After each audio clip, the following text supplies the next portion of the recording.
Bueno, en este nuevo pasaje hay una serie de palabras nuevas que debemos aprender. Y una de las primeras palabras es justificación. Es una palabra latina larga. Significa que proviene directamente de los tribunales de justicia. Y la usa el juez en el tribunal cuando un hombre es declarado inocente y el caso se desestima en su contra. Creo que esperaremos a que todos estén adentro.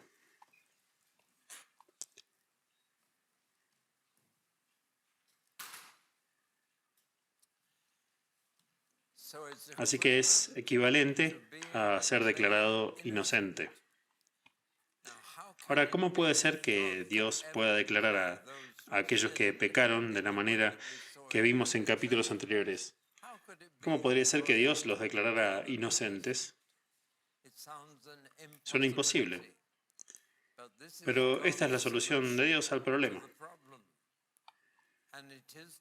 Y es para justificar no lo que han hecho, sino para justificarse a sí mismos y decir que son inocentes. Pero ¿cómo podrían ser inocentes cuando son culpables? Y los siguientes versículos, del 21 al 31 del capítulo 3, nos aclaran eso. Y nos dicen cómo Dios puede permanecer justo y ser el que justifica a los pecadores. ¿Cómo puede hacerlo?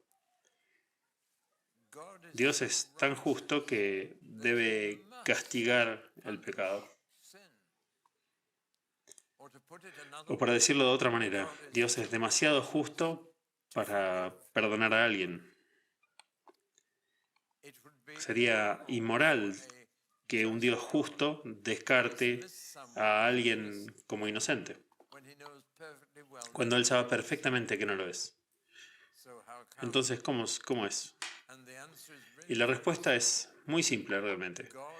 Dios solo puede perdonar el pecado cuando ha sido pagado, cuando se ha hecho justicia.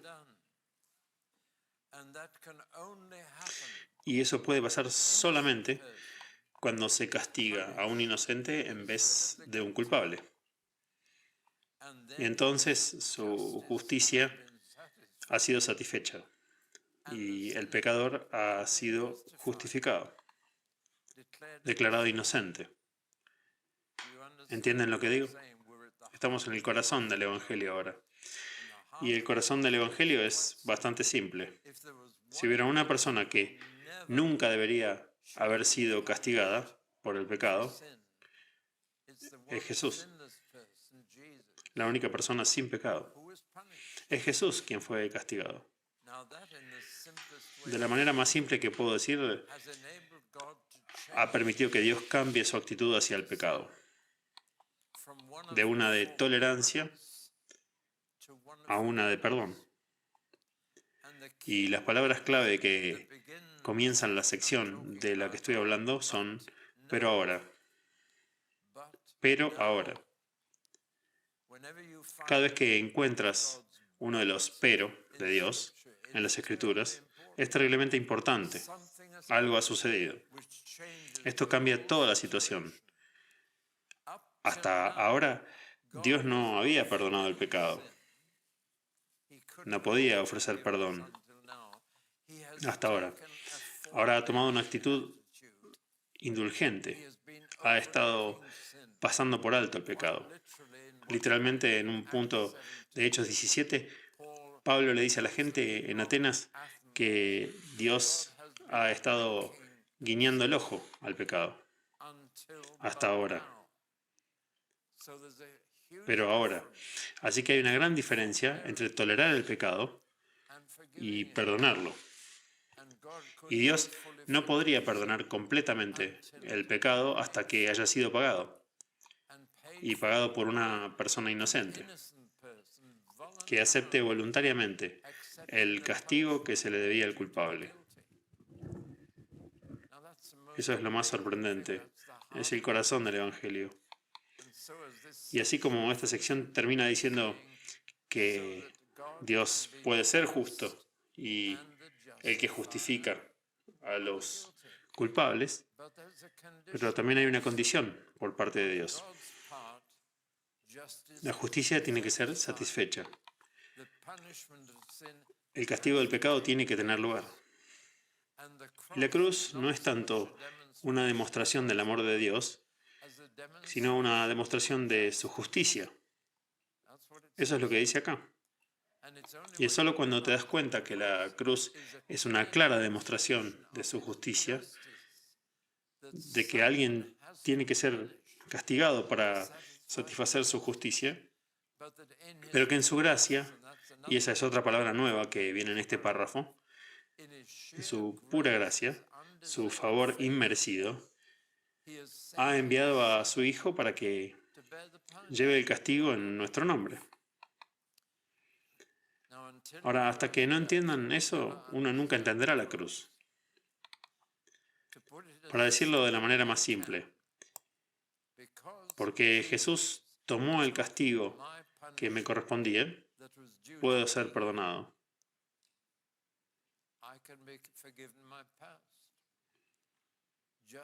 La justicia ha sido satisfecha, pero eso requiere una condición de mi parte también. No puede suceder automáticamente. Requiere de mi parte fe en Jesús. Y esa es otra palabra clave en este pasaje. La fe ocurre 8 veces en estos pocos versos. Esa es la clave. De parte de Dios, su justicia ha sido satisfecha, nada menos que por su Hijo, quien vivió una vida perfecta, que no merecía morir. Pero de mi parte debo poner mi fe en esa persona que murió por mí. Ahora esta palabra fe de nuevo, ¿qué significa? No significa simplemente estar de acuerdo con lo que acabo de decir. Fe en alguien es mucho más que fe que ese alguien hizo algo. La verdadera fe, lo que salva a los justificados, no es decir, creo que Cristo fue castigado por mi pecado. Eso es creer que. Todavía no es creer en Él. Estaba predicando en Hannover, en Alemania, y estaba predicando sobre la fe, y le hice esta pregunta a la congregación. ¿Cuántos de ustedes creen que existo? Y todos levantaron la mano. Dije, eso es creer que alguien existe, o que alguien ha hecho algo por mí.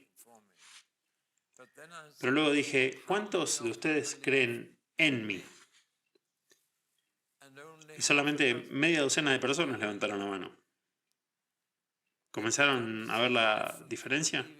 Creer que soy quien soy y que he hecho lo que he hecho es una cosa, pero creer en mí es algo diferente.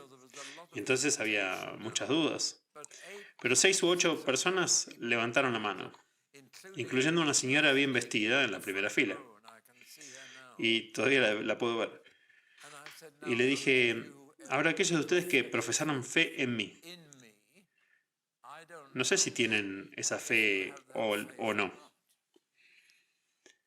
Han dicho que tienen fe en mí, pero no han dado nada para probar eso, o para demostrar que realmente creen en mí.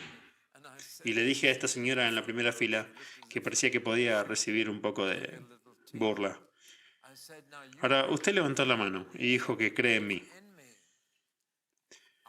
No podré saber que eso es verdad hasta que no haga algo para demostrarme que confía en mí.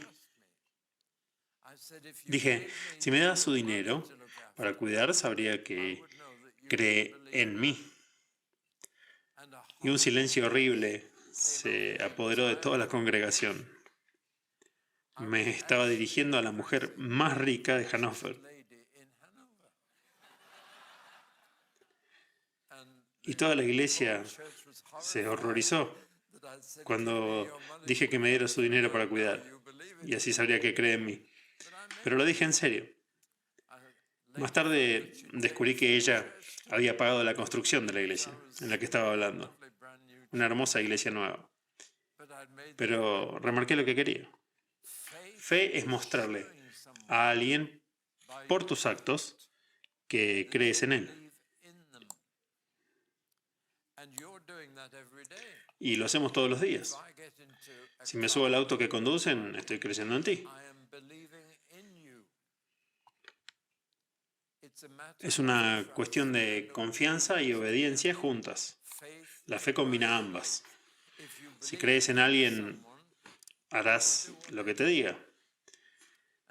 Si te dice que entres en su auto, te subirás a su auto, si crees en él.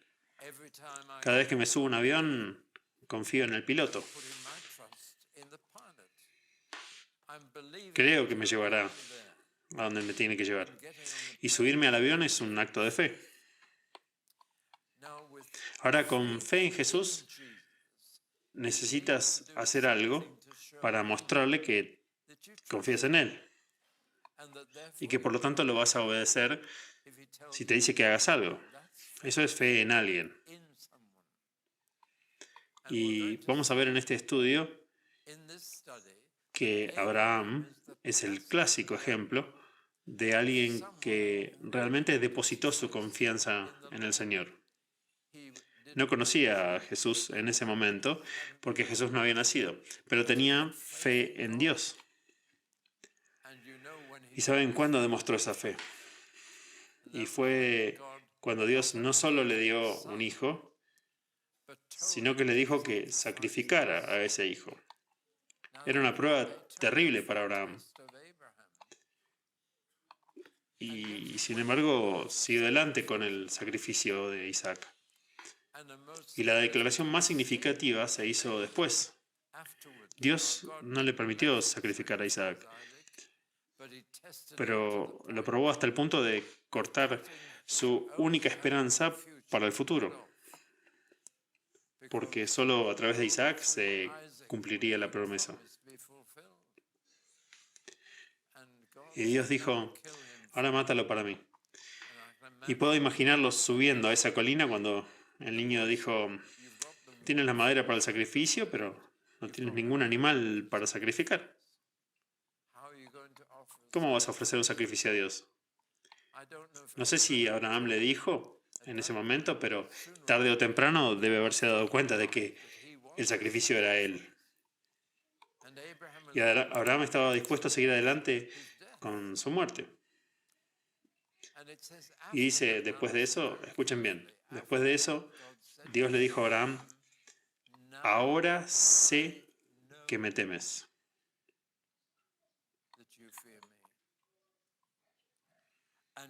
Y en esas palabras está la revelación más asombrosa de la ignorancia de Dios sobre el futuro. Dios podía saber todo lo que podía hacer Abraham, pero aún no estaba seguro de lo que haría en esas circunstancias. Esa es una revelación única de la relación de Dios con nosotros. Dios no sabe todo acerca de tu futuro, en el sentido de que Él no sabe qué decisión tomarás. Sabe las consecuencias de esas decisiones, ya digas que sí o que digas que no. Él sabe lo que te puede pasar, pero no sabe lo que va a pasar.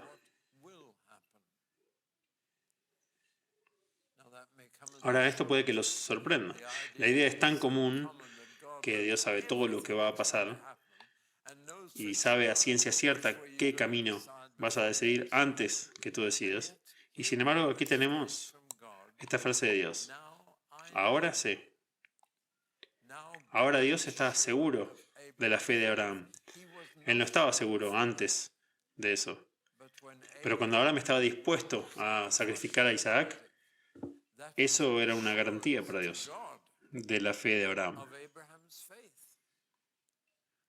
de la cual no estaba seguro hasta ese punto. Ahora sé. Subrayen esas palabras en su Biblia. Son muy importantes. Te dicen algo acerca de nuestro Dios en relación con nuestra libertad. Somos libres de elegir. Dios no ha predeterminado nuestra elección. Nunca interpretes la predestinación como predeterminación. Volveremos a eso más adelante en esta charla. Pero eso le demostró a Dios que Abraham confiaba en él y lo obedecía. Y veremos más adelante, en el capítulo 5, en el capítulo 4, por qué Abraham estaba dispuesto a seguir adelante con eso. Había una razón. Y la razón estaba en la fe de Abraham. Y la razón de esa fe radica en los tratos previos de Dios con él. Les voy a dar el secreto ahora, antes de que lleguemos allí. Abraham estaba dispuesto a sacrificar a Isaac porque ya creía que Dios podía levantarlo de los muertos. Y por esa fe en una resurrección de entre los muertos, es que Abraham está dispuesto a sacrificar a Isaac. Y se nos dice esto en Hebreos 11. Si te preguntabas cómo pudo Abraham atreverse a matar a su propio hijo como sacrificio, la respuesta es que tenía la fe para creer que Dios lo resucitaría de entre los muertos después. Esa es una fe asombrosa para un hombre que tenía hace 4.000 años, 2.000 años antes de Cristo en la cruz, que tuviese tal fe. Tenía tanta fe. Es el primer hombre que creía que Dios podía resucitar a los muertos. Lo siento, estoy cometiendo un gran error al apresurarme en mis notas, pero llegaremos a eso en el próximo capítulo. Pero pueden ver que todo esto encaja. La única condición que Dios requiere de nuestro lado para declararnos inocentes es la fe en Él, del tipo de la que tenía Abraham. Y la fe es una mezcla de confianza y obediencia. Obedecer porque confías. Por lo tanto, cuando confías en alguien, haces lo que te dicen. Cuando vas al médico y el médico te dice, bien, toma estas pastillas, pones tu confianza en el médico. No cuando te dan las pastillas, sino cuando te las tomas. Y dices, confío en que el doctor sabe lo que necesito. Entonces hago lo que me dice. Si vas al doctor y no haces lo que te dice, realmente no tienes fe. No confías. Entonces esa palabra fe aparece 8 veces en estos pocos versículos y 16 veces en todo el pasaje del que estamos hablando esta mañana. Es la palabra clave en el capítulo 3, 4 y 5. Y es la palabra clave en el hecho de la salvación. Pero no es decir que crees algo, es creer en Él, que pagó tu pecado. Lo que significa que confías en Él y haces lo que Él te dice.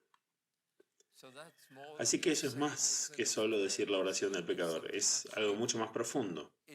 Eso es algo que demuestra que confías en el Señor y harás lo que Él te diga. Espero haberlo dejado claro. Así que repasemos estos versículos clave del 21 al 26.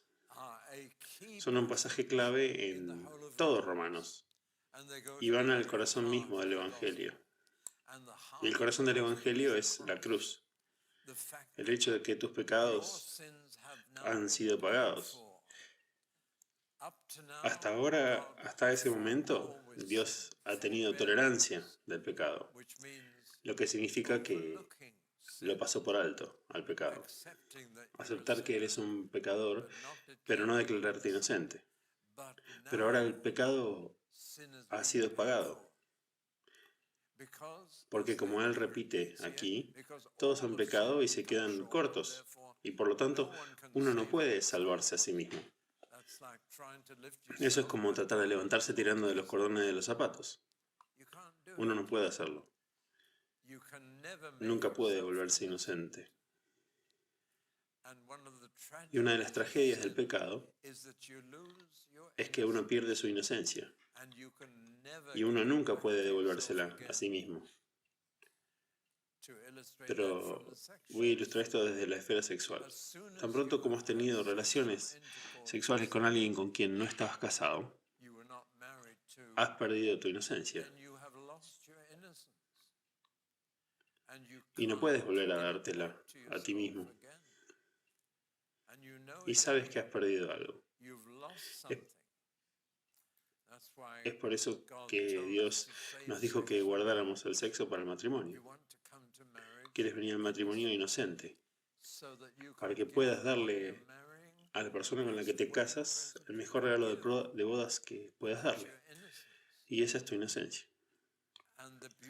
Y la belleza de eso es que para siempre asociarás ese placer con la persona con la que estás casado. Ese es el plan de Dios, que nos casemos los dos, inocentes. Y por lo tanto nunca asociaremos mentalmente el placer sexual con nadie más. Eso te mantendrá unido por el resto de tu vida, porque tú experimentarás ese placer por primera vez con la persona con la que estás casado por el resto de tu vida. Esa es la intención de Dios, y puedes ver que los jóvenes están perdiendo la inocencia y nunca podrán casarse sin el recuerdo de esa primera relación sexual. Es algo trágico. Y luego estarán sujetos a la tentación de Satanás de pensar en esa otra persona mientras tienen relaciones sexuales con su esposa. Puedes entender las reglas de castidad absoluta de Dios antes del matrimonio y la fidelidad absoluta después del matrimonio. Hacen que el matrimonio sea más feliz. Es muy sensato. Cuando hablo con los jóvenes les pido que no pierdan la inocencia, que lo guarden como regalo de bodas para su pareja. Y para siempre, ese placer exquisito, y es un placer, estar asociado con esa persona y no con nadie más. Y eso los mantendrá unidos mientras vivan. Pero si tiran su inocencia, nunca vivirán eso. Trágicamente tendrán que pedirle a Dios que limpie su memoria. Lo interesante es que Dios limpia tu memoria después que muere tu pareja. Y entonces eres totalmente libre por parte de Dios para casarte con otra persona. Pero eso solo sucede cuando muere tu pareja. No sucede si tu pareja todavía está viva y te casas con otra persona. Estoy desviándome, lo sé, pero estoy tratando de transmitirles algo. La fe en Jesús es una especie de cosa final, que le das tu confianza y obediencia de ahí en adelante. Y con esa condición, Dios te declara absolutamente inocente. Y el primer hombre que experimentó eso fue Abraham. Fue el primero a quien Dios le acreditó justicia por su fe.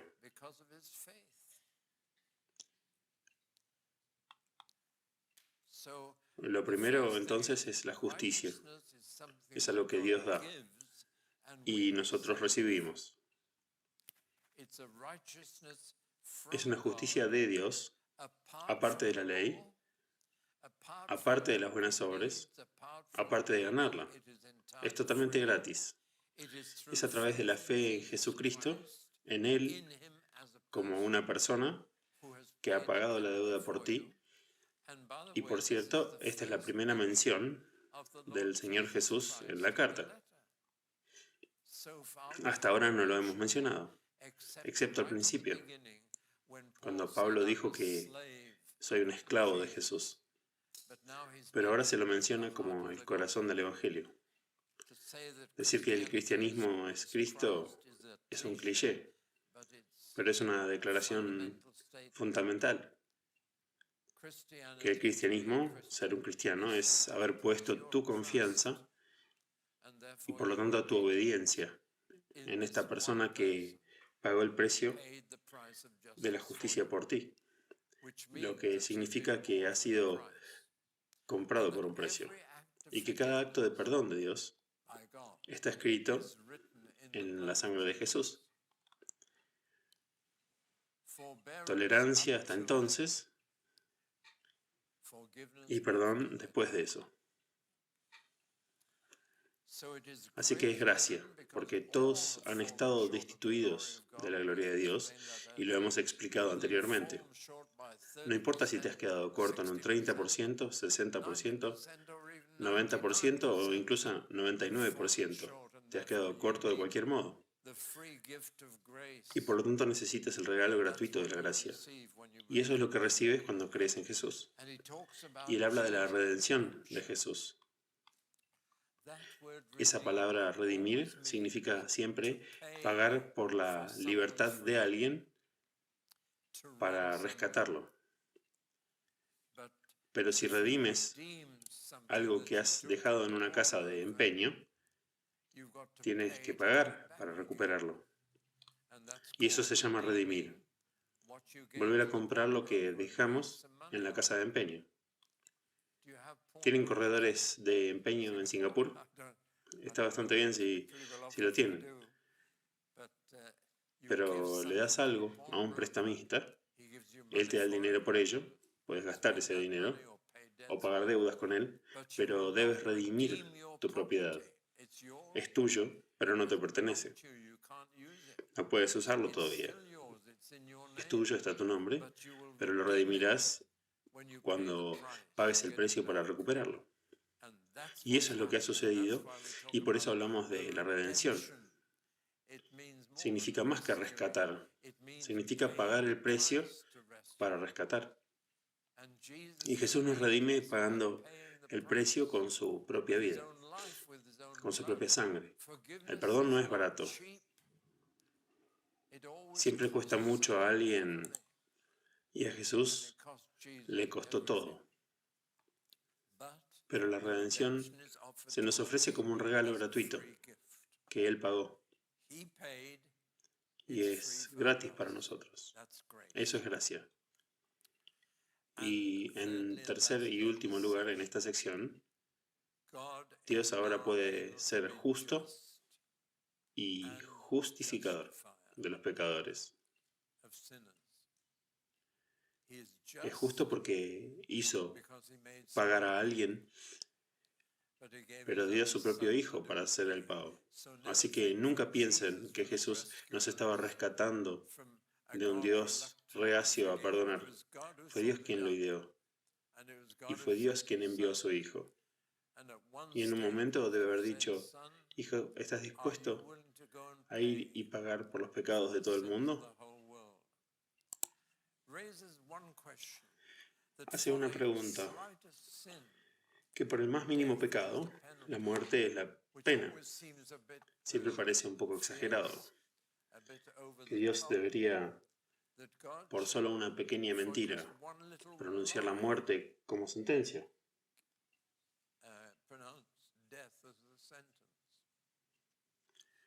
Pero hay una razón para eso. Por cierto, vuelvo al final del capítulo 1, donde dice: ¿no sabes que la muerte es el castigo por el más mínimo pecado? Y la razón es realmente muy simple. Si Dios no castigara el pecado con la muerte, incluso el más mínimo pecado, significaría que está haciendo eterno el mal, que estaba permitiéndonos a nosotros estropear su universo para siempre. La muerte debe ser la sentencia para el pecado, para evitar que se vuelva eterno. ¿Me siguen en esto? Y por eso, por el más mínimo pecado que he cometido, Dios tiene que imponerme la sentencia de muerte. En otras palabras, tiene que decir: ahora pondré un límite a la vida de ese pecador. Esa es la perfección de Dios, su justicia, que no permitirá que el pecado continúe para siempre. Por lo tanto, impuso la sentencia de muerte, y Jesús tomó la sentencia de muerte Tenía que ser esa muerte horrible, esa muerte solitaria, esa muerte dolorosa, porque ese era el castigo por cualquier pecado. Tiene sentido una vez que lo miras de esta manera. Todo encaja. Por desgracia, uno de los principales divulgadores evangélicos en Inglaterra ha dicho recientemente la cosa más blasfema sobre la muerte de Jesús. Ha dicho públicamente en Inglaterra, y él se llama a sí mismo evangélico, y a menudo aparece en televisión y la radio, y dijo, si Dios castigó a Jesús por nuestros pecados, ese es un caso de abuso infantil. Y eso mismo ha dado la vuelta entre los evangélicos en Inglaterra de ese maestro y líder. Pero eso fue lo que fue. Fue una aceptación de Jesús. Y lo aceptó con gusto, como Isaac había aceptado la voluntad de su padre de matarlo.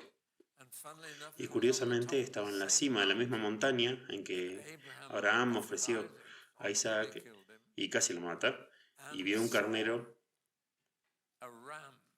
macho con la cabeza atrapada en las espinas, y Dios dijo, puedes sustituir a tu hijo Isaac por ese cordero. Todo esto estaba prefigurando de una manera asombrosa el Cordero de Dios con la cabeza atrapada en las espinas. Una corona de espinas en esa misma montaña.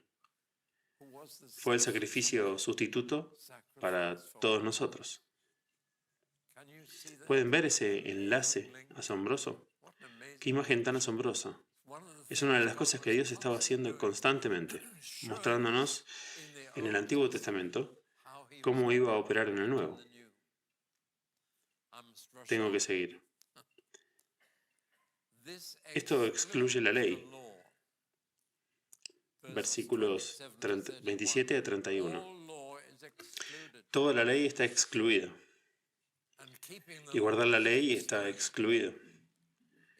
O es la gracia la que perdona y declara inocente, o es tratar de guardar la ley. No pueden mezclarse. Jactarse, por lo tanto, está prohibido, porque no se observa la ley, lo que te enorgullece, sino que se pasa por alto la ley y se ejerce la fe. Y no hay orgullo en creer en otra persona. No es una virtud. Y sin embargo, has sido contado en tu cuenta como justicia. Esto significa que la salvación ha sido estandarizada. Si solo hay un Dios, solo puede haber un camino a ese Dios. La palabra uno es importante aquí. Si hay un solo Dios, debe haber solo un camino a ese Dios. Y por lo tanto, no hay camino a Dios por la ley. Solo hay un camino, y ese es el camino de la fe en su Hijo Jesús. Sin embargo, Pablo dice, ¿esto anula la ley? No, él dice, la ley se mantiene. Y luego simplemente no lo explica en este punto. Lo explicará más adelante en Romanos y obtendremos la explicación. Pero de alguna manera sorprende. Aunque la ley se cancela como un camino hacia Dios, no ha sido anulada. Porque esta es la forma en que Dios guarda su ley. Y encontraremos más adelante en la epístola que el amor es el cumplimiento de la ley. Y que si amas a tu prójimo, no le robas, no lo matas, no das falso testimonio contra él. Hay otra forma de cumplir la ley ahora. El camino de la fe en Jesús va a hacer que la ley se cumpla, sin que te des cuenta. Es algo bastante asombroso. Dios no canceló la ley. Él ha encontrado una mejor forma de ayudar a la gente a guardarla, queriendo guardarla. Va a escribir la ley, no en tablas de piedra, sino en sus corazones, donde sí estarán motivados para hacer lo que la ley requiere. Pero eso es todo en el futuro. Llegaremos a eso luego. Y luego dirá que la ley es buena, santa y justa. No es mala la ley de Dios. Pero cuando la usas como un camino a Dios, se convierte en una barrera. Ahora vamos al capítulo 4. Abraham es el padre de la fe.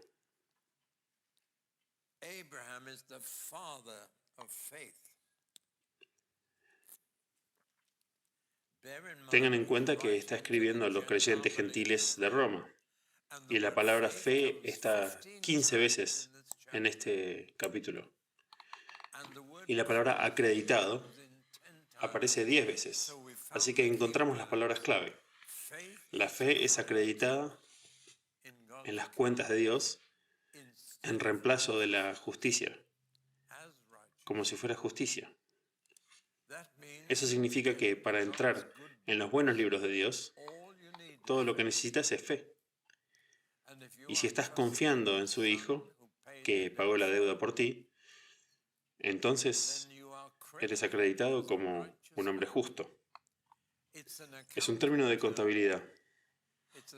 Es un término para sumar cuentas y hay un lado de crédito y uno de débito. El lado de débito ahora se ha desvanecido porque la deuda ha sido pagada, la justicia ha sido satisfecha.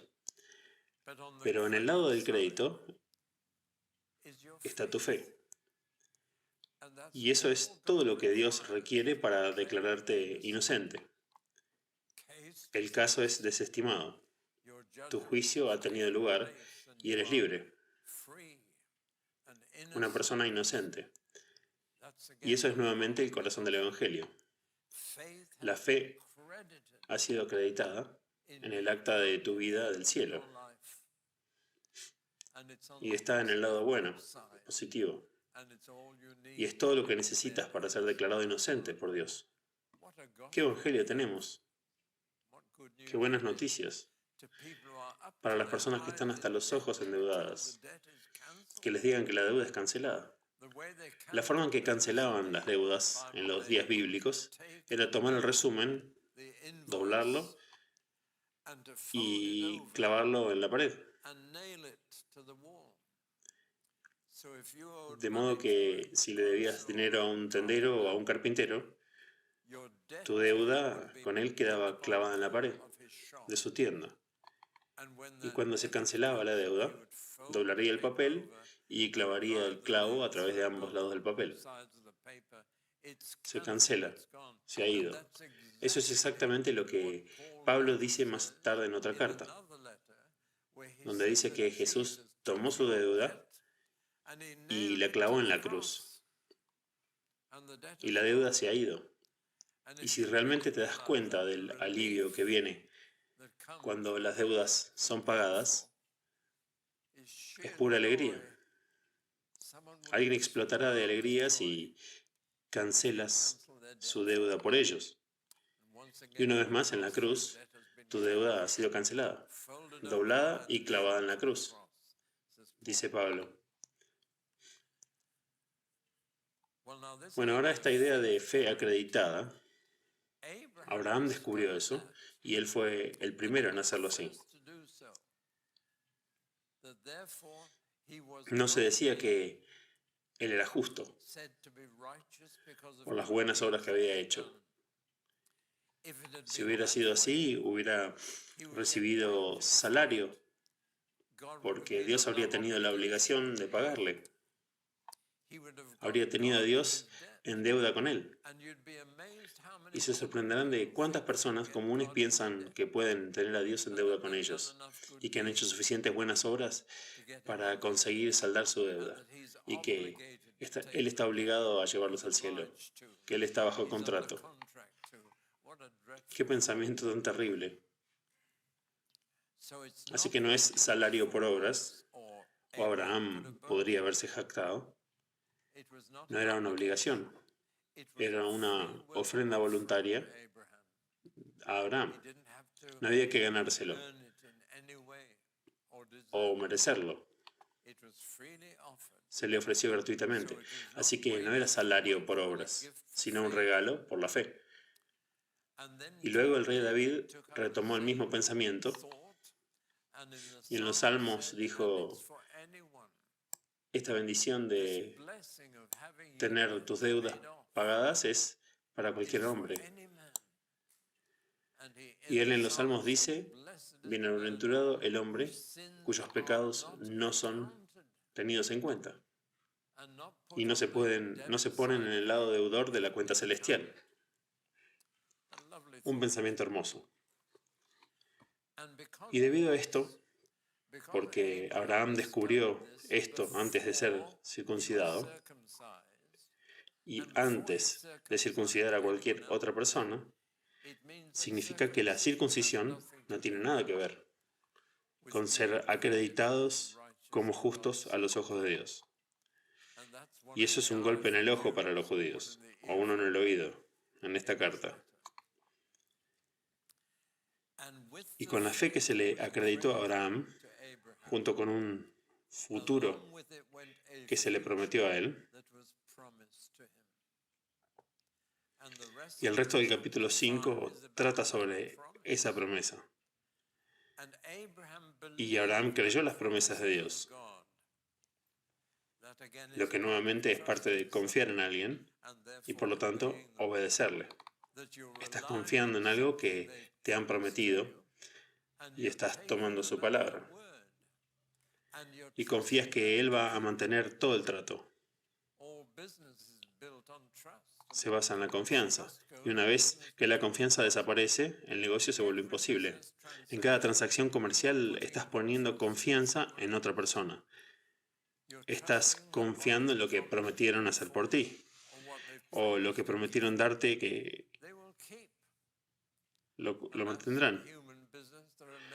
Por desgracia, en los negocios humanos hay muchas decepciones y los negocios quiebran y sus deudas no se pagan. Pero los negocios normales serían imposibles sin la confianza en la palabra de otra persona. Lamentablemente en Londres solía ser el caso de que la palabra de un hombre era una promesa y podías confiar en él.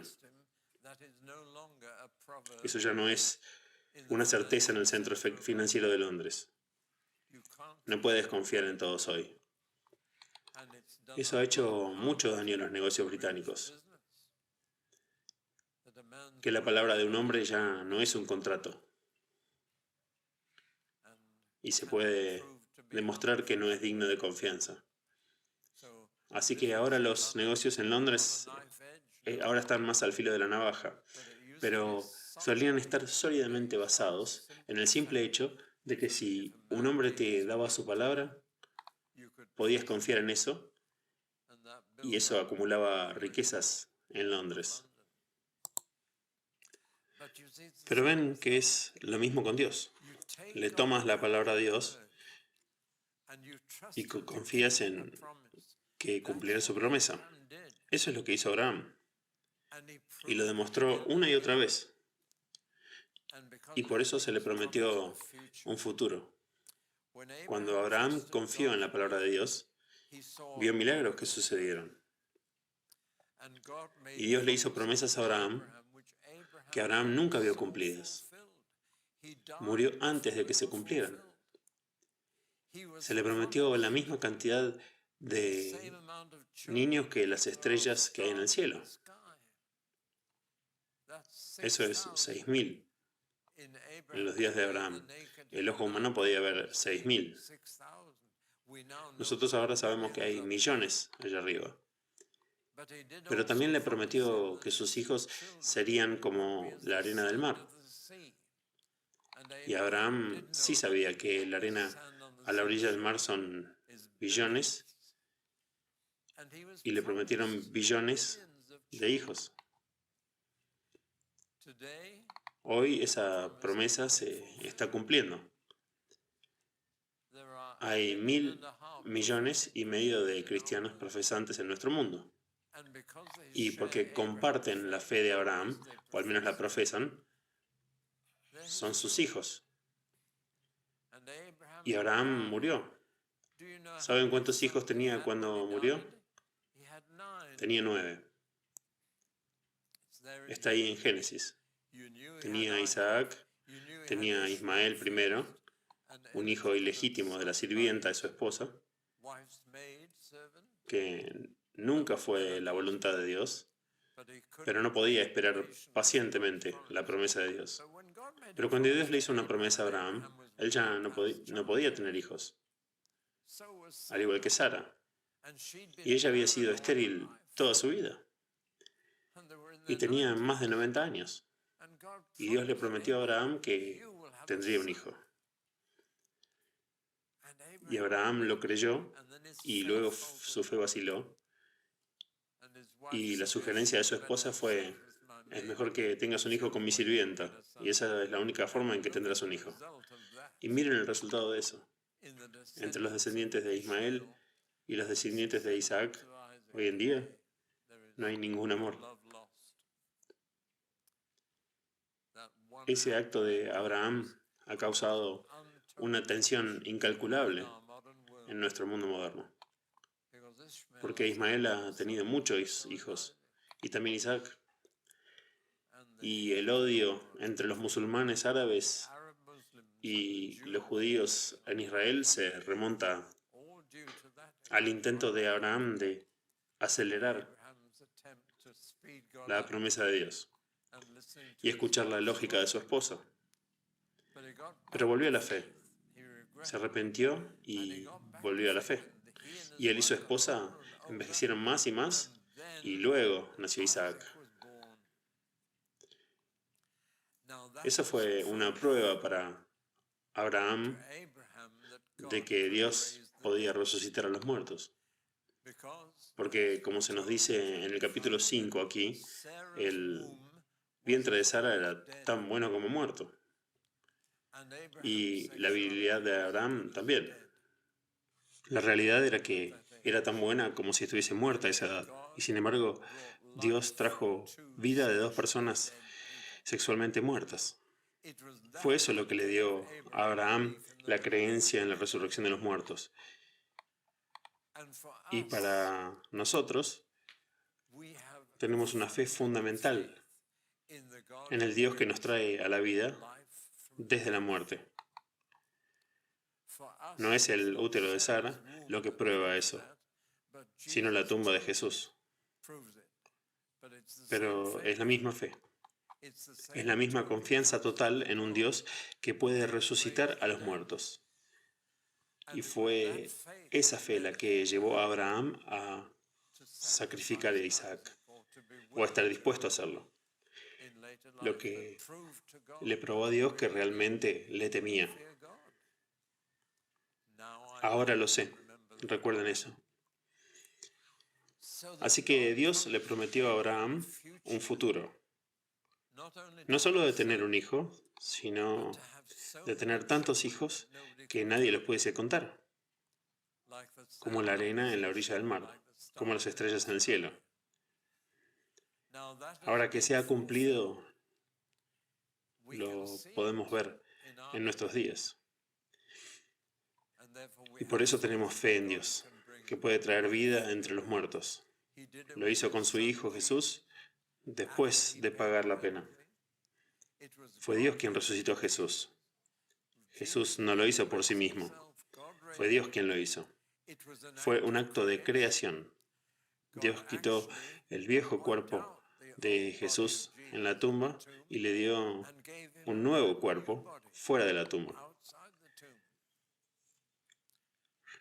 No siempre nos damos cuenta de que la resurrección no es resucitación.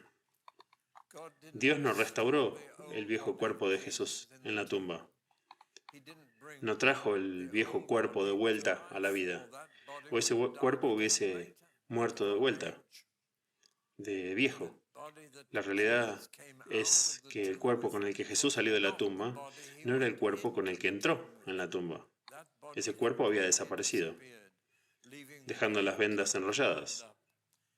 Ese fue el comienzo de nuestra fe, que Dios puede hacer una nueva creación y que la vieja creación pasará. Es algo gigantesco. Creer que este mundo desaparecerá un día y Dios hará un nuevo planeta Tierra y un nuevo espacio es increíble. Nosotros somos las únicas personas en el mundo que creen que el Dios que creó este viejo universo lo hará desaparecer y en su lugar construirá uno nuevo. ¿Lo creen? Ese es el final de la Biblia. Es una promesa del futuro. Y Abraham, otra vez en el caso clásico de un hombre que creía que lo que Dios promete hacer, lo hará. Aunque nunca lo veas en tu vida, lo hará.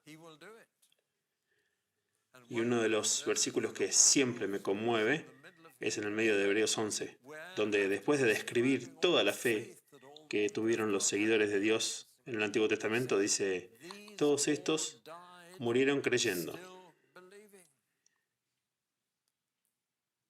Y la mayoría de ellos nunca vieron lo que Dios les había prometido, pero murieron confiando en ello. Y se nos dice que volverán a la vida en la resurrección con nosotros. Y luego veremos todas estas promesas cumplidas. Así que eso es la fe. Es creer que Dios hará lo que dijo, incluso si no vives para verlo. Si mueres como Abraham, todavía creyendo en lo que Dios prometió. Y Dios le había prometido a sus descendientes una tierra y una ciudad en la que podrían vivir para siempre.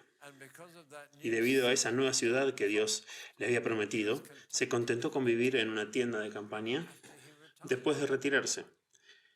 Y como hombre de negocios en Ur de los Caldeos, había vivido en una casa de ladrillo de 2 pisos con chimeneas modernas. Encontraron esas casas y son increíbles. Eran modernas, tenían calefacción central, tenían paredes de ladrillo, tenían 2 pisos. Esas son las casas en las que vivió Abraham. Le mostré una fotografía de una de mi esposa que había sido desenterrada y era una habitación con una chimenea. Y ella la miró y le dije, ¿qué te parece esa casa? ¿Te gustaría vivir allí? Y ella dijo, es un poco anticuada, ¿no? Y fue un buen comentario. Yo dije, sí, tiene 4000 años. Y Abraham dejó una confortable casa de ladrillo cuando era un anciano y dijo, estoy dispuesto a vivir en una tienda porque Dios me ha prometido una ciudad algún día. Y murió aún en esa tienda. Y no vivió para verlo, pero murió creyendo que Dios lo haría. Y así tenemos una promesa futura sobre el mundo entero. Dios le prometió a Abraham que el mundo entero sería suyo. No solo una parte de la tierra prometida, sino todo el mundo. Las naciones, reyes nacerán de ti. Enormes promesas. Solo Dios pudo haberlas cumplido y Abraham murió sin verlas. Pero él seguía creyendo cuando murió. Dios lo hará. Y yo estoy más cerca de la muerte que muchos de ustedes, estadísticamente, aunque no sea la primera persona que en esta sala que muera. Uno nunca lo sabe. Pero estoy en los 84 años. Espero que no pase mucho tiempo y pueda morir antes de ver las promesas de Dios cumplidas, porque sé que las cumplirá. Creo en un nuevo cielo y en una nueva tierra y un nuevo cuerpo para vivir en ella. Y puede que muera antes de ver todas esas cosas, pero sé que sucederán y sé que estaré allí, porque creo que tendré un nuevo cuerpo resucitado. Jesús lo prometió. Eso es suficiente para mí. Debería ser suficiente para todos los cristianos, las promesas que hemos recibido. Pero Abraham fue sobresaliente en su fe. Creyó todo lo que Dios le dijo que haría y se aferró a ello. Y murió creyendo, no viendo. Pero murió creyendo que heredaría el mundo entero. Eso es increíble. Tengo tantas ganas de conocer a Abraham, ¿no? Un hombre de fe. Y esto es lo más importante sobre Abraham que jamás leerán. Él creyó y su fe le fue acreditada para justicia. Y fue el primer hombre en escuchar el veredicto. Es inocente. Está justificado. Recuerden la traducción de la Biblia inglesa, Vision. Dios dice que estoy bien. Y el primer hombre del que Dios dijo eso fue Abraham. Y si compartimos su fe, entonces compartimos su herencia. Nos convertimos en hijos de Abraham y por lo tanto en sus herederos. Esa es una palabra que va a aparecer en esta carta. No solo somos hijos de Dios por la fe, somos herederos del mundo. Bienaventurados los mansos, porque ellos heredaron la tierra. Puedes morir sin heredar nada, pero puedes morir creyendo que vas a heredar la tierra. Ese es el legado que Dios te ha dejado. Y un día cumplirá esa promesa. No promete hacerlo mientras vivas, pero ha prometido hacerlo. Y por lo tanto la fe capta lo que no se ve y lo hace realidad. Es la evidencia de lo que se espera. Y la esperanza para el cristiano no es una palabra dudosa. Es una palabra muy fuerte que significa estoy seguro del futuro. Estoy absolutamente seguro de que Dios hará lo que ha prometido. Va a traer a su Hijo de vuelta a la tierra. Ha prometido hacer eso. Y estoy absolutamente seguro. Ha prometido crear un nuevo cielo y una nueva tierra. Y su promesa es que podré vivir en ellos. Y Él mantendrá esa promesa, aunque yo muera todavía creyendo. Así que el futuro fue prometido al Padre de la fe. Se le acreditó la fe. Y por eso se le prometió el futuro. No habrá herederos de Abraham por la ley, sino por la gracia. Será una ofrenda por la fe que será heredada. Ahora, como les dije, Abraham creía en la reproducción. Nosotros creemos en la resurrección, pero son lo mismo. Es Dios trayendo la vida de los muertos. Ocurrió en su propia vida reproductiva y también sucederá en nuestra propia vida física. Así que pasamos al fruto de la fe, los resultados de la fe. ¿Qué significa todo esto en la práctica? ¿Habrá alguna diferencia en la vida actual? ¿O tendremos que esperar a que se cumplan todas las promesas de Dios? Bueno, la buena noticia es que tenemos un nuevo futuro y una nueva naturaleza. Y podemos experimentarlas ya. Así que miren las palabras clave en el capítulo 5, versículos 1 a 21. El fruto de la fe, y miren lo que tenemos. Ya tenemos paz con Dios. No hay que esperar. Esa paz es una hermosa palabra, shalom. En árabe es salam. Shalom, hermosa palabra que significa armonía con uno mismo, armonía con otras personas, armonía con la naturaleza y sobre todo armonía con Dios. Y la tenemos ahora.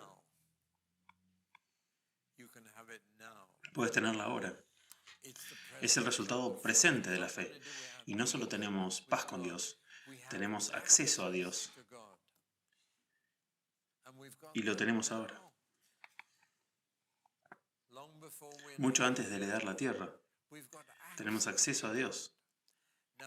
Cada rey en el mundo antiguo y en gran parte del mundo moderno, particularmente en los países árabes, un rey es alguien a quien puedes acercarte si eres un ciudadano del reino. Tienes derecho a entrar en la cámara del trono privada del rey y presentar tu petición.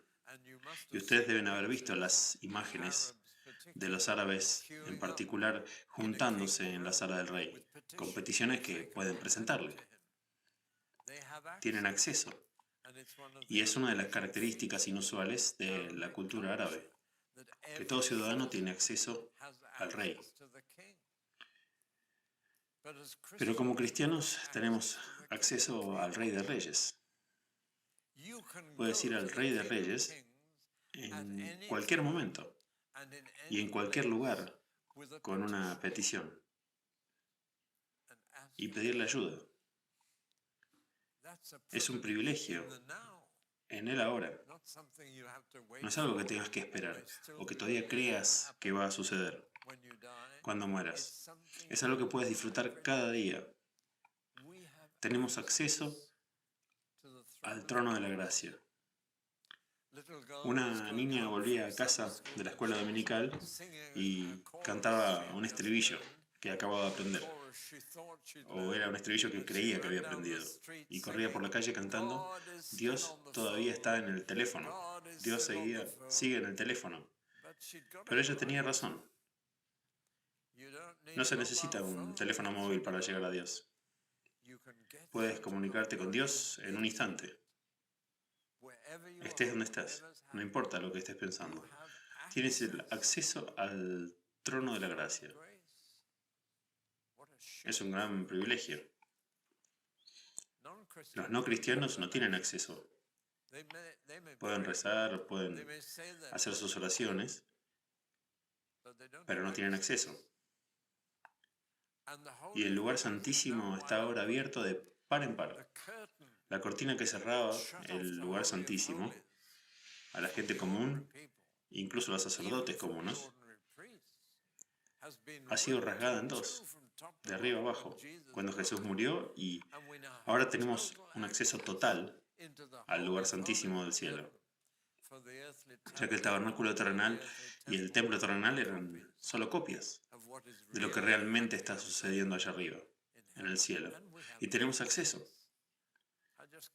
No puedo entender esto. ¡Qué privilegio! ¿Por qué no lo usamos más?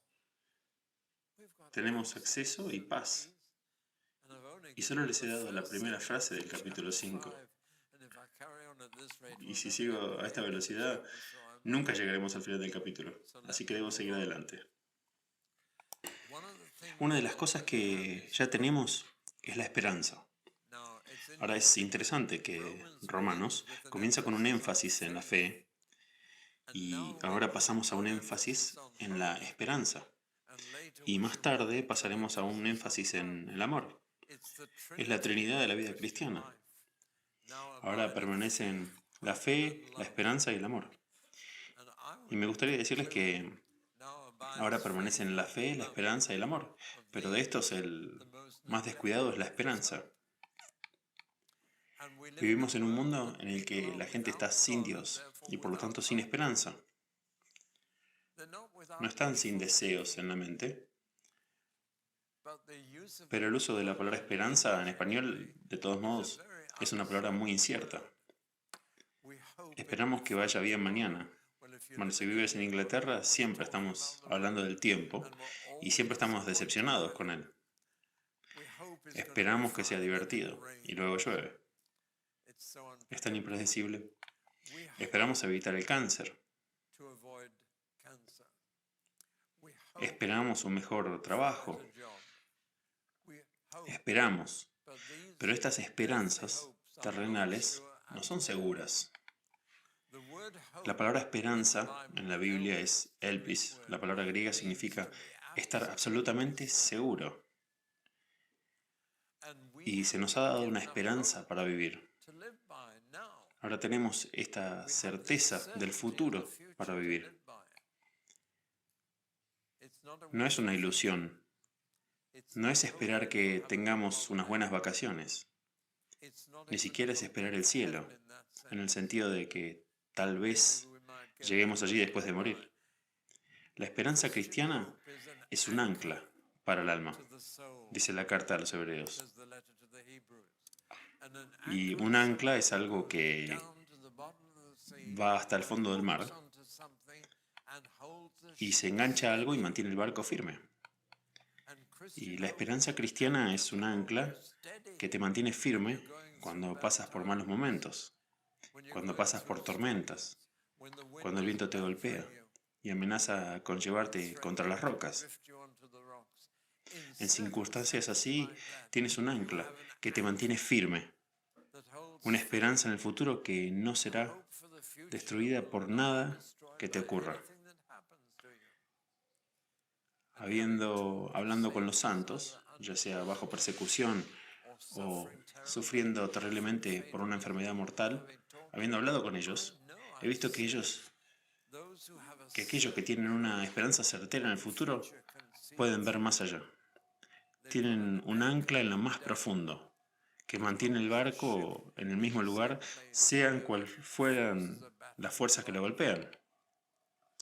La esperanza es una cosa maravillosa para vivir, y puedes vivir de ella cuando es segura. Puede que no la veas todavía, pero cuando sabes que va a llegar, marca toda la diferencia en tu forma de vivir. Cuando estás seguro de que Jesús va a volver, eso hace la diferencia en cómo vives la vida hoy. Y tendrá un profundo efecto en lo que puedes afrontar. Y de hecho pasa a decir que puedes alegrarte en el sufrimiento, sabiendo que el sufrimiento solo producirá más esperanza. Esa es la manera de funcionar. El sufrimiento producirá paciencia y la paciencia producirá carácter y el carácter producirá esperanza para que puedas regocijarte en los malos tiempos, cuando realmente los estés pasando y te sientas debajo de las circunstancias. Tu esperanza será más fuerte por ello. Y he visto que esto sucede, pero solamente en los cristianos, que están seguros del futuro. Y su esperanza se hace más brillante y más fuerte y mejor, después de haber pasado por ello. Tenemos paz con Dios, tenemos acceso a Él, tenemos la esperanza de que podemos vivir por ella, nos anclaremos a la roca de abajo. ¿Qué más tenemos? Tenemos el amor derramado en nuestros corazones. Esto es sorprendente. Y por primera vez se menciona al Espíritu Santo. Y es a través del Espíritu Santo que el amor de Dios se derrama en tu corazón. Y te encuentras con amor por las personas más sorprendentes. Personas que nunca has amado. Personas que no te gustan. Y el amor de Dios se derrama en tu corazón por el Espíritu Santo. Qué beneficios que hay en la fe. Y todo sale de la fe en Jesús y estamos enumerando los beneficios. No solo hay una esperanza inspiradora, una esperanza de gloria, y esa es la tercera parte de la salvación. La justificación es la primera parte, la santificación es la segunda y la glorificación es la tercera, la esperanza de gloria.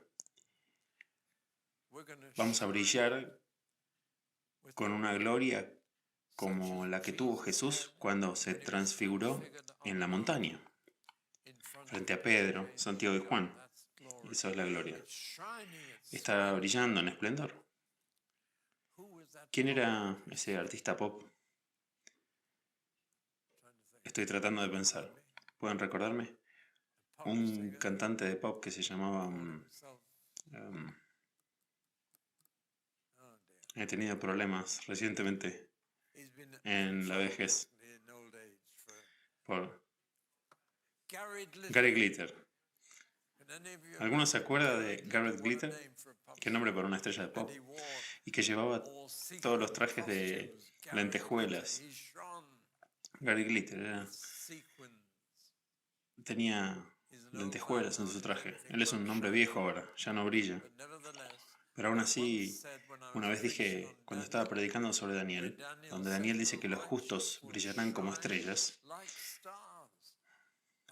yo dije, Gary Glitter no se podrá ver. Cuando seas glorificado, brillarás como una estrella y no envejecerá ni se apagará. Y una grabación de ese sermón fue a la sede de las Naciones Unidas, en París, cerca de la Torre Eiffel. Y en la sede de las Naciones Unidas había un neozelandés que era miembro de nuestra iglesia antes de eso, pero cuando fue a Naciones Unidas, a la sede de París, comenzó un grupo de estudio de la Biblia y reunió a una docena de personas. Y les puse una grabación de uno de mis sermones al grupo cada semana. No es el único que lo hizo, pero puso esa grabación de Daniel donde decía, van a brillar como estrellas y el brillo de Gary Glitter se desvanecerá, pero nosotros brillaremos como estrellas. Estaba tratando de ser inteligente, tratando de ser apropiado, o tratando de ser relevante, y solo lo mencioné. Sentada en el pequeño círculo de una docena de personas en París, estaba la amante de Gary Glitter. Y no estaba escuchando mi grabación, no estaba interesada, hasta que escuchó Gary Glitter. Y entonces se interesó. Y al final de la charla era de Cristo.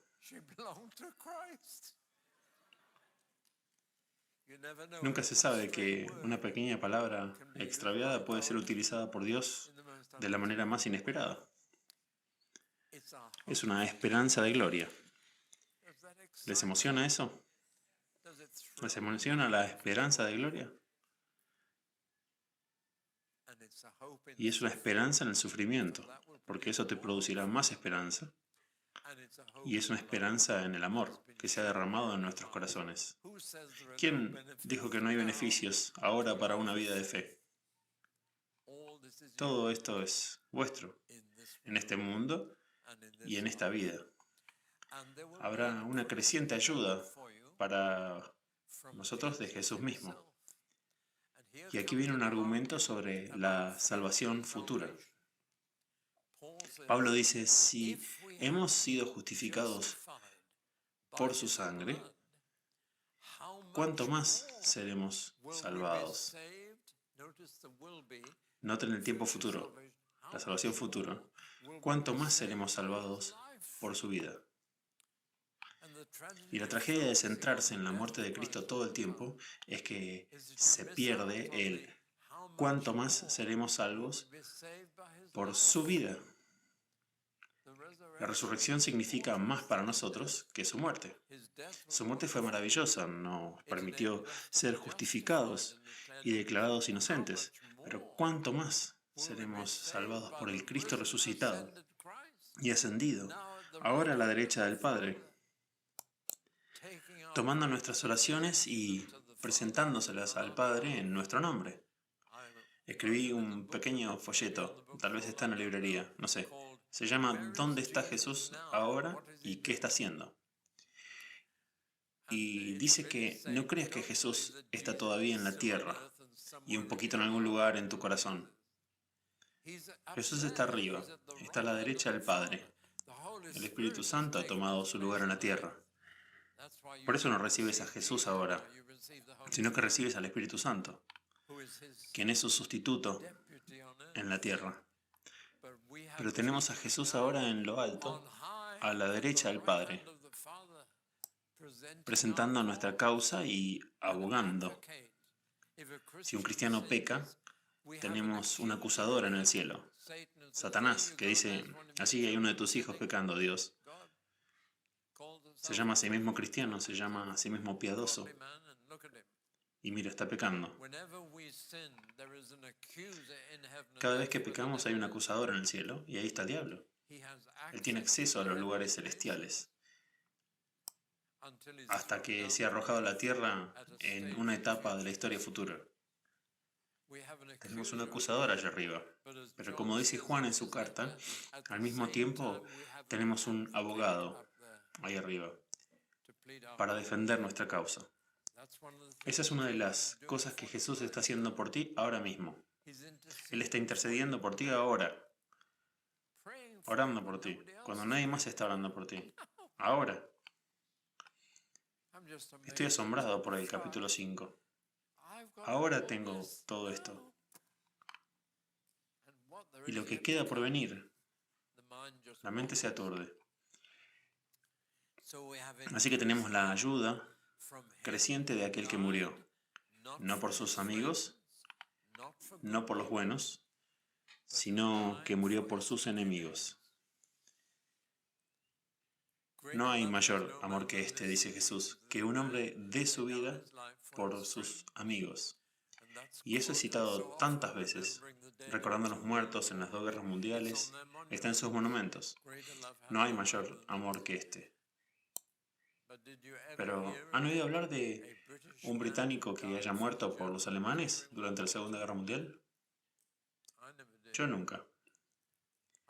He oído hablar de muchos que murieron por sus colegas y su país, y por una buena causa. Una buena causa. Pero solo he escuchado de una persona que murió por sus enemigos, y ese es Jesús. ¿Qué amor debió tener para morir por los que se rebelaron, por quienes lo odiaban? Y ese amor se derrama en tu corazón. Así que fue su muerte por sus enemigos, y ahora su vida por sus amigos. No olviden esto último.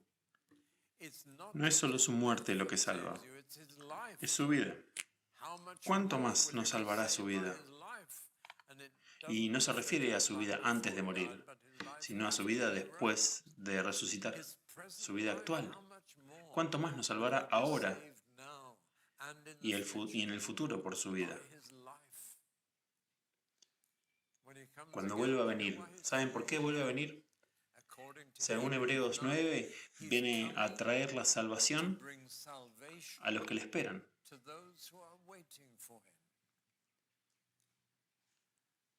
Estoy esperando ser salvado. La salvación es futura.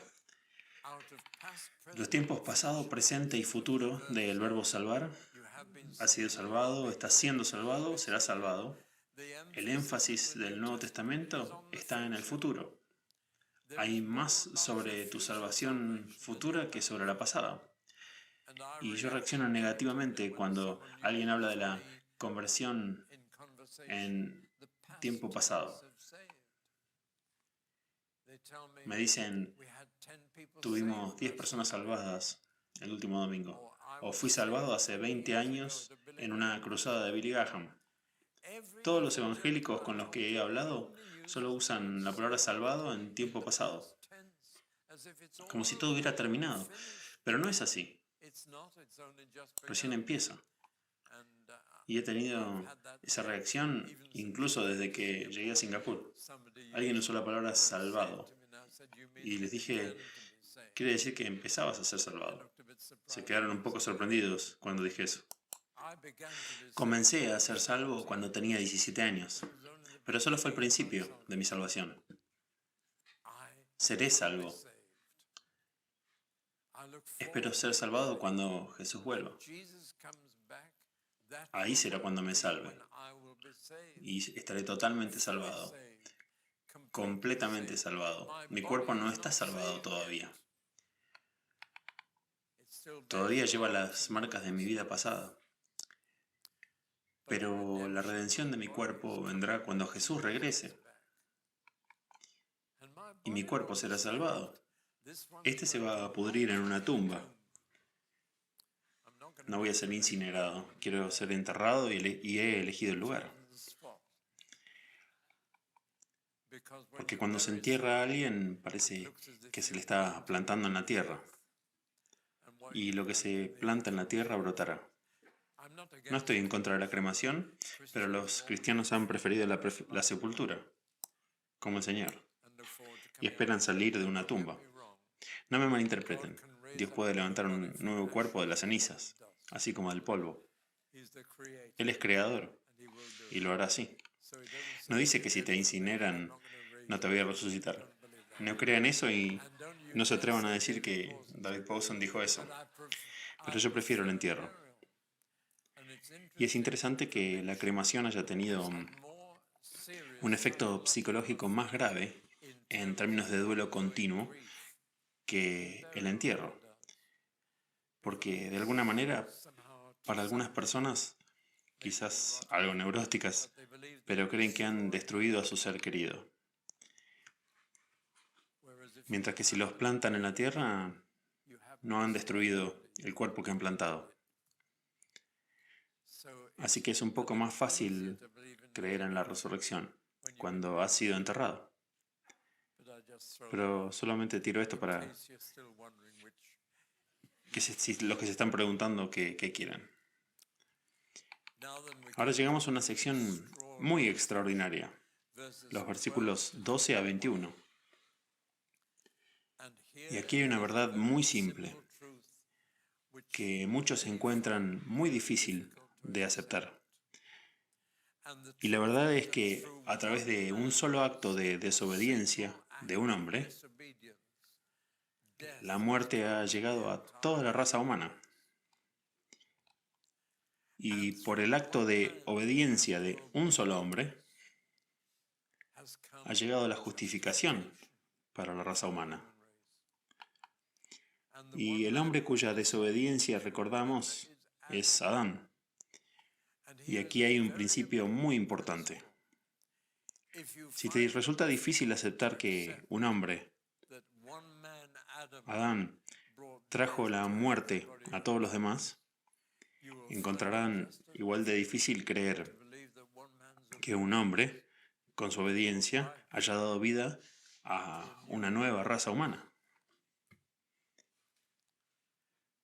Pero los dos van juntos. Nos hemos vuelto tan individualistas en nuestro pensamiento en el siglo XX que pensamos que cada hombre es una isla que vive para sí mismo. Y que, ¿cómo puedo ser culpado yo por lo que hizo Adán? Hay un orgullo en nosotros que quiere ser responsable de nosotros mismos y decir, lo hice a mi manera, que es el himno nacional de los pecadores. ¿Quién fue el cantante que lo cantó por primera vez? El cantante americano. No Bing Crosby, el otro. Frank Sinatra. Gracias. Y esa canción, que cuando llegas al final del camino de la vida, quieres poder decir, lo hice a mi manera. Bueno, yo bauticé a Cliff Richard y fui con él a Berlín, a una gran reunión donde cantó una versión de esa canción llamada Lo hice a su manera. Y dio un maravilloso testimonio en la canción, que cuando llegara al final del camino quería poder decir que lo hizo a su manera. Era una canción maravillosa y trágicamente solamente la cantó una vez, porque los propietarios de los derechos de autor de A mi manera se opusieron a que utilizara la melodía y la mayor parte de la letra. Así que solamente lo escuché una vez, pero resumió su testimonio. Lo conocía bien y es un cristiano humilde. Y ese era su deseo en ese momento. Lo hice a su manera. Pero somos seres corporativos. Tú estabas dentro de Adán cuando él hizo eso. Estabas en su ADN. Estabas literalmente en su cuerpo. Tú desciendes de él. Tú obtienes tu ADN de Él. Y por lo tanto, su único acto de desobediencia hizo que la muerte reinara sobre toda la raza humana. Y la naturaleza humana dice, eso no es justo, Señor. Pero también se puede decir de Cristo muriendo por tus pecados, no es justo, Señor. Existe la humanidad corporativa y en un solo hombre, Adán, caímos. Y el resultado fue el pecado y la muerte. Eso significa simplemente que la muerte no es natural para los seres humanos. La ciencia no puede demostrar por qué tenemos que morir.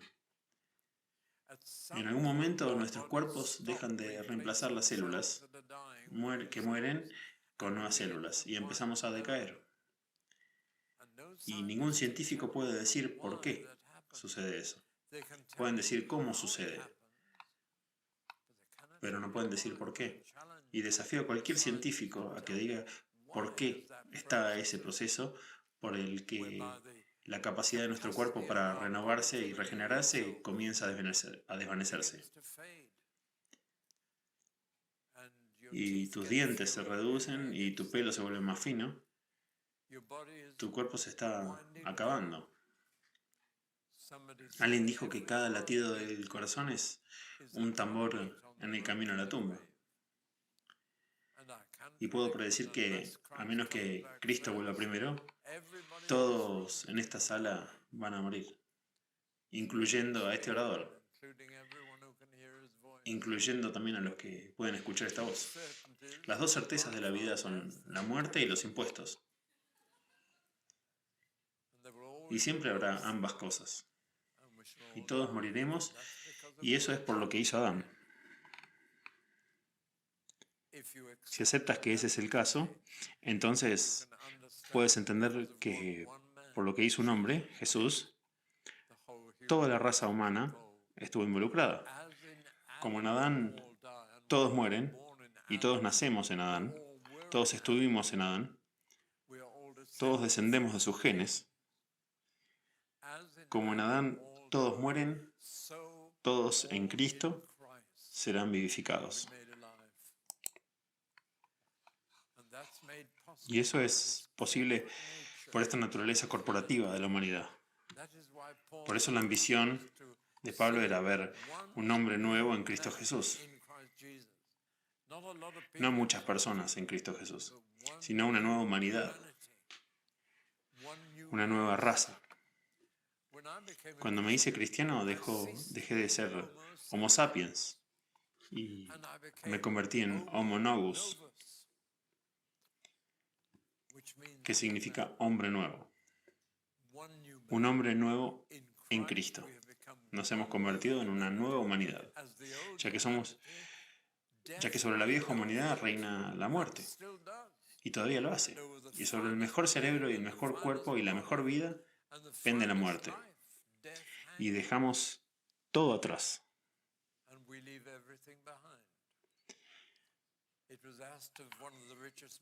Se preguntó acerca de uno de los hombres más ricos del mundo. ¿Cuánto dejó? Y la respuesta lacónica fue todo. Y la tragedia es que los más grandes cerebros se pudren en la tumba. Y eso no es algo natural. Nos rebelamos contra eso. Nos parece correcto que suceda. Lo odiamos. Lo posponemos. Lo posponemos porque la muerte es el último enemigo al que nos enfrentamos. Mi cuerpo sigue siendo Homo sapiens, pero yo soy Homo novus. Soy un hombre nuevo en Cristo. Es una nueva humanidad en la que nos pertenecemos corporativamente. No somos solo individuos, y lo veremos ampliado más adelante. Pero ya he hecho bastante. Un último comentario sobre los deberes. Lean el capítulo 6 hasta el 11, antes de mañana, por favor. Sacarán más provecho de la epístola si lo han leído, antes de hablar de ello. Gracias por escucharme.